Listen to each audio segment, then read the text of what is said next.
Vox Farm presenta.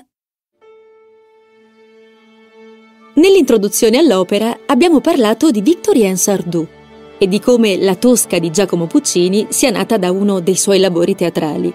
Il dramma storico di Sardou era stato pensato per la grande attrice Sarah Bernhardt, una diva d'altri tempi che non aveva niente da invidiare alla bella Floria, protagonista dell'opera. Ma sentiamo cosa ne pensano le dirette interessate. Floria Tosca intervista Sarah Bernhardt. Benvenuti su Lirica, il podcast del patrimonio culturale italiano. Vi racconteremo le opere d'arte e gli artisti, i capolavori musicali e i musicisti. Visiteremo luoghi incredibili e incontreremo personaggi d'ogni tempo. Ci parleranno delle loro vite e anche un po' delle nostre, perché la cultura è semplice quando parla il linguaggio della bellezza.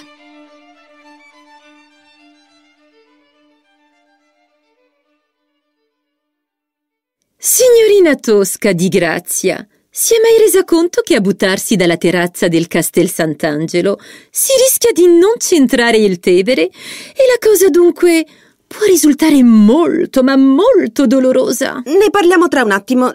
Intanto, lieta di incontrarla, signorina Bernhardt. Alt! Signora, prego. Sono stata felicemente, secondo le insinuazioni di alcuni, disinvoltamente maritata. Invece, sapesse quanto mi manca il mio caro piccolo Aristides. Aveva 27 anni, ossia 11 meno di me quando lo sposai. Non granché come attore, ma un fiore di marito. Un fiore si fa per dire.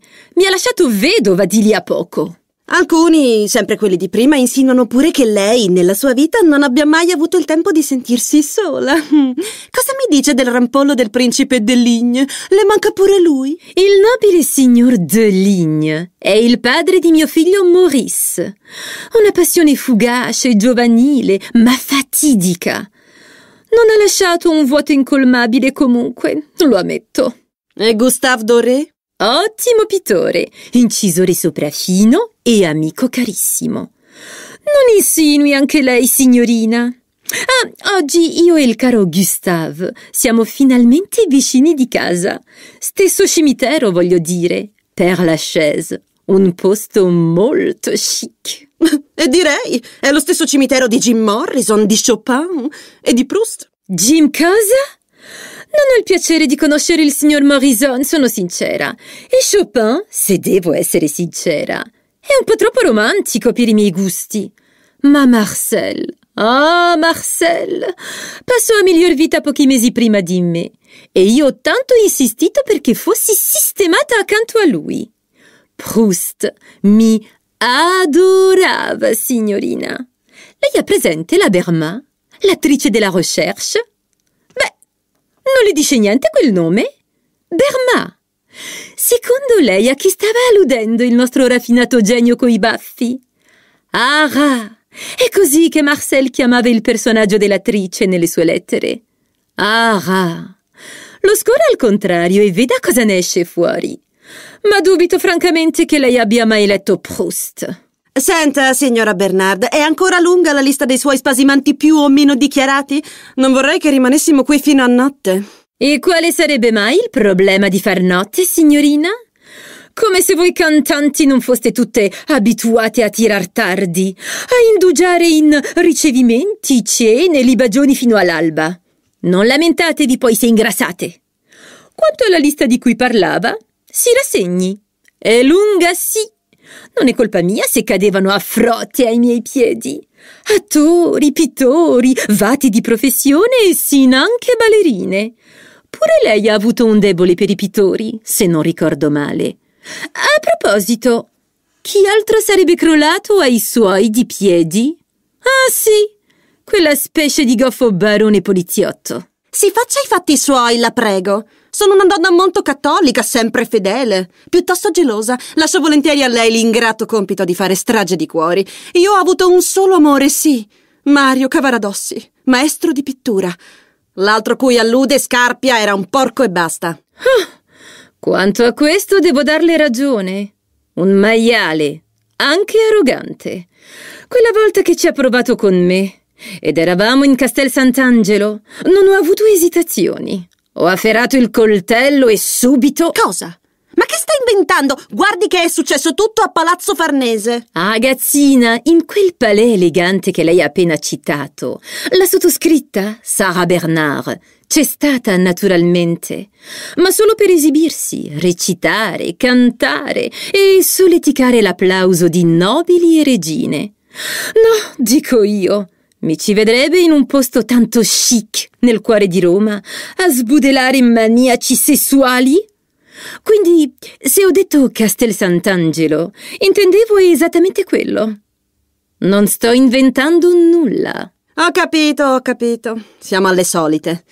Mi dica, lei è la pupilla di Victorien Sardou, vero? In che senso la pupilla? Io sono stata la sua musa ispiratrice, la sua dea del palcoscenico, la sua parola fatta carne. E che carne! Il maestro Sardou è un grande artista, un autore meraviglioso dal fiuto straordinario e dalla fantasia sfrenata. Ma le sue eroine, Fedora, Cleopatra, Teodora e anche Tosca, hanno sempre avuto un'unica faccia e un'unica voce. Le mie, ovviamente. Addirittura. Eppure credo di aver letto su un giornale una volta il giudizio di un critico, era un inglese mi pare, il quale la pensava in maniera decisamente diversa. Aspetti che gliela leggo. Sara non cambia mai. Non penetra nel carattere che rappresenta, ma si pone semplicemente al suo posto. E poi la firma... si legge male, mi scusi... ecco, George Bernard qualcosa. Oh, sì, Georges Bernard Shaw. È lo stesso che andava dicendo che per fare l'opera lirica bastano un tenore e un soprano con la voglia di andare a letto e un baritono disposto a tutto per impedirglielo. Un sempliciotto, evidentemente. Per quanto nel suo caso, cara la mia signorina, la storiella del triangolo sembra non fosse troppo lontana dal vero. Adesso non ho voglia di scendere in polemica. Ho capito. Apparteniamo a parrocchie diverse, Madame Bernard. Io faccio il tifo per Puccini. Ah, Puccini, sì, me lo ricordo. Un signore elegante, con bei capotti, macchine sportive, il sigaro sempre a portata di mano. Venne a vedermi in teatro a Torino. Era il 1889, l'anno della mia tournée italiana. Ah, che bei tempi! Galanti gli italiani, non c'è che dire. Non posso dimenticare, per esempio, un altro bel tipo, un giovanotto bassino, pochi capelli, un poeta, così diceva lui, che ogni sera mi faceva recapitare grandi mazzi di peonie in camerino, accompagnati da messaggi infuocati. Gabriele, si chiamava Gabriele D'Annunzio. Sa che fine ha fatto? No, mi dispiace, ma se non sbaglio è di Giacomo Puccini che stavamo parlando, giusto? Sì, giusto. Il suo caro musicista rimase molto colpito dalla mia interpretazione.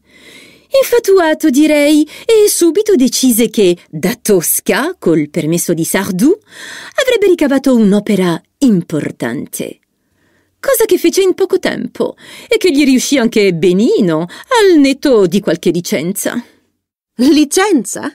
Se si riferisce alla scelta dei luoghi nell'opera, le dirò che il Puccini di meglio non avrebbe potuto immaginare. La chiesa di Sant'Andrea della Valle, per esempio, è ben più imponente e più sontuosa, con tutto il rispetto per il maestro Bernini, di quella al Quirinale, così cara al suo Sardou.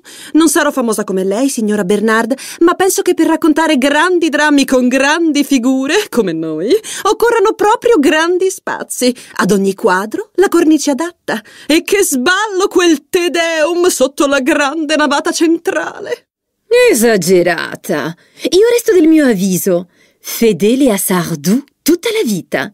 E oltre, come vede.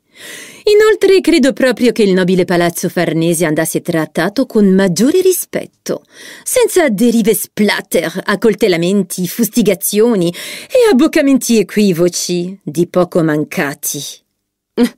Pensi quel che vuole, ma io dico che persino un delitto d'onore migliora in un ambiente elegante. In ogni caso, le farò una confessione. potessi tornare indietro, quel dopocena movimentato da Scarpia me lo risparmierei proprio. Se solo penso ai grattacapi che ne sono nati, oddio. Eppure, volente o nolente, da secoli ci casco ogni volta. Devo fare quello che mi ordinano i registi, ahimè. Va bene, non fossilizziamoci sul secondo atto. La scivolata del Puccini, se vuole saperlo, a parer mio fu altra e più vistosa. E cioè? Cioè io dico che avrebbe dovuto scrivere la sua Tosca in un altro modo, perché se è da Sarah Bernard che era stato sedotto, allora è su di lei che avrebbe dovuto cucire la parte della protagonista, senza tirare in ballo i soliti soprani smorfiosi. Sì, vabbè. Poi ci pensava lei a cantare vissi d'arte con tutti i filati e tutti gli accordi giusti, eh? Crede, signorina, che non ne sarei stata capace? Ma lei lo sa come venivo chiamata quando furoreggiavo sulle scene? La voce d'oro. Non so se mi spiego. E sempre per sua informazione, Madame Bernard aveva anche studiato al conservatorio prima di imboccare un'altra strada verso la gloria. Sarà, ma continuo a non esserne troppo sicura. Mi perdoni se credo che la sua voce, per quanto d'oro, non avrebbe retto al carico pucciniano di arie e duetti. Pensi che la Divina Maria mi diceva sempre che... Ferma! E chi sarebbe questa divina adesso? Maria, gliel'ho appena detto. La Callas? Siamo cresciute insieme, gemelle separate alla nascita. Pensi che la Maria aveva 18 anni appena quando le misero addosso per la prima volta i miei panni? Ah già, panni un po' abbondanti mi dicono. Ad ogni modo quel soprannome, la Divina, circolava già per i teatri, visto che qualcuno l'aveva coniato per me, non senza motivo. Devo anche dirle che quando ho battezzato Tosca sulle scene, io di anni ne avevo compiuti 43. Stiamo parlando di una gran signora, mica di una ragazzetta un po' isterica. Non mi reputo affatto isterica, ma giovane, brava e bella. Chieda pure a Puccini, oppure ai signori Illica e Giacosa per le referenze. Questo è ciò che andate dicendo voi, lei e i suoi amici pucciniani.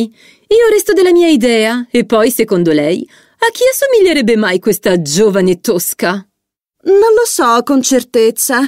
Qualcuno dice che nasconda il ricordo di un soprano famoso caro a Paisiello, Celeste Coltellini, toscana come Puccini. Qualcun altro cita Francesca Costa, cantante del Settecento addirittura. A me hanno parlato invece di Angelica Catalani da Verona, una che aveva studiato dai benedettini prima di diventare famosa agli inizi del secolo XIX. Sai che noia! Cara Madame Bernard, se la prende col suo Sardou. Questa storia della fanciulla cresciuta dai monaci, tutta devota e pia, come quell'altra smorfiosa del Lattavanti, l'ha inventata lui. Sciocchezze!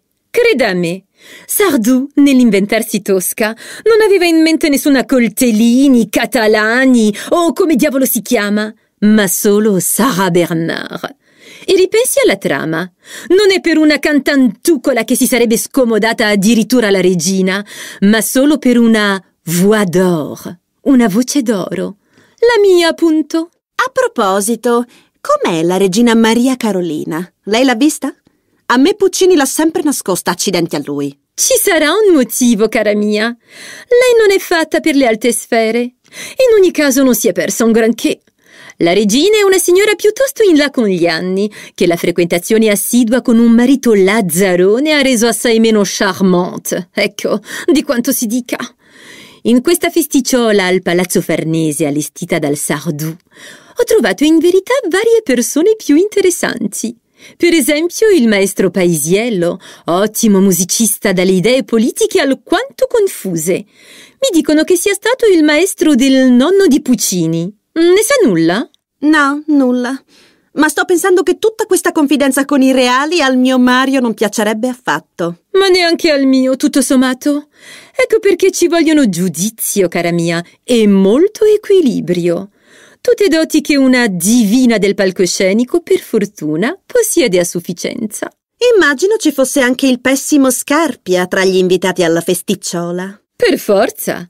Ma di politica e altri misfatti, sin anche molto, molto privati, abbiamo preferito non parlare in quella circostanza. Tutto rinviato al rendezvous di Castel Sant'Angelo. E a costo di ripetermi, Dico che la storia funziona assai meglio così. Un morto a Castel Sant'Angelo ci sta come a casa sua. Lo sa che ai tempi di Adriano il castello di oggi era un mausoleo? Buono a sapersi. Ma adesso, signora Bernard, mi toglierebbe un'altra curiosità. Se posso, cara. Com'è questa benedetta villa di campagna di Cavaradossi? So che Sardù a lei ha concesso la possibilità di andarci. Io invece sto aspettando ancora. Mario me ne ha parlato spesso, avremmo dovuto vederci proprio lì la sera del dopo cena da Scarpia. Poi è andata come è andata. Ha presente la zona dei castelli romani? Verso Frascati, più o meno.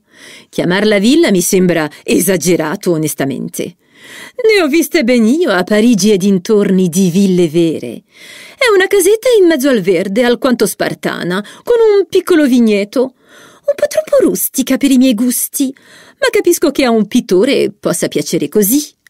Sarà che proprio lì, a Frascati, quei pezzi degli antirealisti, Cavaradossi in testa, avevano voluto a tutti i costi creare la loro piccola repubblica, per poi gemellarla a quella romana. Peccato! Quei posti sarebbero così belli, come diceva anche il sommo Goethe, ma la politica rovina sempre tutto. All'inizio della chiacchierata, se non ricordo male, mi aveva chiesto qualcosa su Castel Sant'Angelo. Sì, è vero, le avevo chiesto di quel fatidico tuffo nel Tevere. Sicura che dalle terrazze si riesca a centrare il fiume? Ci vuole un bello slancio. Ma cosa vuole che le dica? Così c'è scritto nel copione che mi danno. Ma in ogni caso è un luogo così magico, nel cuore di Roma. Personalmente adoro quello sfondo da cartolina, la terrazza, la statua dell'Arcangelo e alle spalle di tutto il cupolone, così maestoso e così dark. Si sarà pure preso qualche licenza, come diceva lei, ma che gran regista quel Puccini.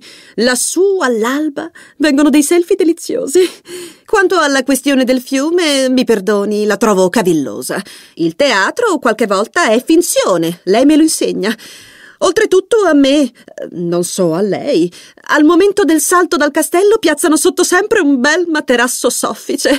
Pensi che una volta era così nuovo ed elastico che sono rimbalzata, ritornata su e mi hanno visto tutti. Una figura che non le dico. Il testo che avete sentito è di Stefano Valanzuolo. Le voci di Antilena Nicolizas, Floria Tosca e Sabine Cerullo, Sara Bernard. Se volete approfondire i temi di cui vi abbiamo parlato oggi o scoprire di più sul nostro progetto, cercateci. Ci troverete online all'indirizzo lirica.tv e nelle pagine social Lirica Music Art. Grazie per averci ascoltato. Vi aspettiamo per le nostre nuove puntate con tanti altri percorsi tra arte, cultura e musica. Lirica è un progetto promosso da Vox Farm e finanziato da Lazio Innova, nell'ambito del programma operativo regionale FESR Lazio 2014-2020.